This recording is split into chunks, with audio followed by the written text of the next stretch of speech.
Keluarga pasien positif COVID-19 meninggal dunia diduga mengancam tenaga kesehatan di RSUD Ngipang, Surakarta. Dari keterangan kepolisian, terduga pelaku diduga mengancam karena tidak bersedia pemakaman istrinya menggunakan protokol kesehatan. Dari kasus ini, Kapolresta Surakarta Kombes Pol Ade Safri Simanjuntak menuturkan, pihaknya telah mengumpulkan keterangan terkait dugaan pengancaman terhadap nakes tersebut. Dari keterangan awal polisi, para nakes sudah melakukan edukasi. Namun keluarga pasien tersebut diduga tidak terima dan melakukan pengancaman. Kepolisian menyatakan akan memastikan pelindungan kepada nakes. Selanjutnya, pihak keluarga pasien akhirnya bersedia mengikuti pemakaman sesuai protokol kesehatan.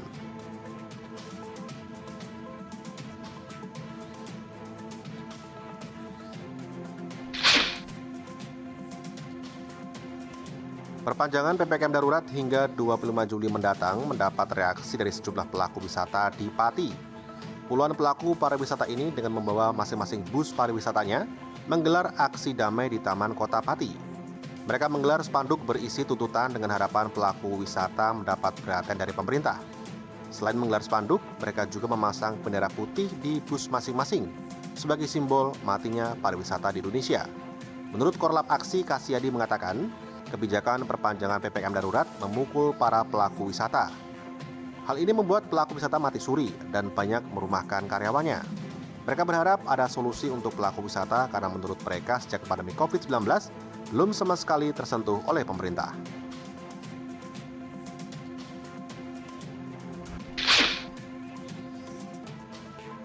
Kapolres Kendal AKBP Junior Arifianto memborong makanan dua pedagang kaki lima yang sedang mangkal di dekat Gor Barukso Kendal. Kapolres juga memberikan uang kepada beberapa pedagang dan warga kurang mampu. Bersama dengan anggota polisi lainnya, Kapolres juga membagikan 1.000 nasi kotak kepada warga terdampak PPKM darurat yang sasarannya selain pedagang kaki lima, juga kepada tukang becak, ojek online, pengguna jalan, dan warga di perumahan Bandengan Kendal.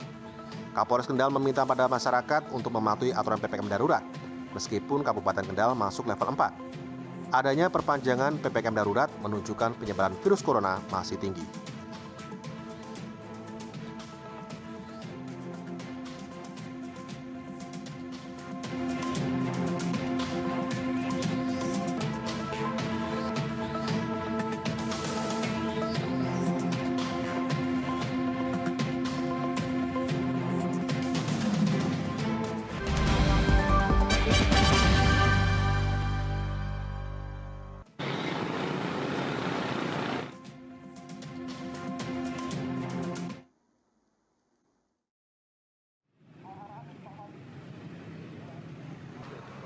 Kepolisian daerah Jawa Tengah memberikan perlonggaran pemberlakuan pembatasan kegiatan masyarakat di masa perpanjangan. Pelonggaran untuk mengurangi dampak yang ditimbulkan terutama bagi sektor UMKM dengan tetap memperlakukan protokol kesehatan. PPKM level 4 yang diberlakukan hingga 25 Juli mendatang akan diberlakukan pelonggaran. Di antaranya pada sektor pedagang kecil dan pasar sudah diizinkan buka kembali dengan protokol kesehatan ketat. Namun untuk penyekatan di daerah perbatasan tetap dilakukan, terlebih di kawasan rawan penyebaran COVID-19. Pelonggaran dan pengetatan ini disesuaikan dengan kondisi wilayah masing-masing.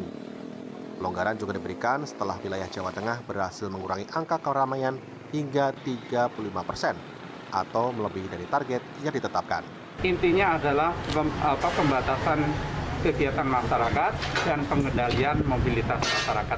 Walaupun ada beberapa relaksasi, artinya ada beberapa yang digendorkan, misalnya beberapa sektor, misalnya pedagang, terus kemudian pasar dan sebagainya itu dibolehkan buka dengan catatan protokol kesehatannya tetap diperketat. Sejumlah warga di Kudus menggadaikan barang berharga miliknya di Pegadaian lantaran terdesak kebutuhan akibat dampak PPKM darurat. Marketing Eksekutif PT Pegadaian Persero Area Karesidenan Pati, Muhammad Jalu mengungkapkan, jumlah nasabah Pegadaian di area Eks Karesidenan Pati sebanyak 300.000 orang. Selama PPKM darurat, nasabah baru yang menggadaikan barang berharga di Pegadaian tercatat meningkat sebanyak 2.000 nasabah. Tingginya warga yang menggadaikan barang berharga menurutnya akibat terdesak kebutuhan ekonomi dampak PPKM darurat. Peningkatan nasabah didominasi warga yang berada di wilayah industri seperti Kudus dan Jepara.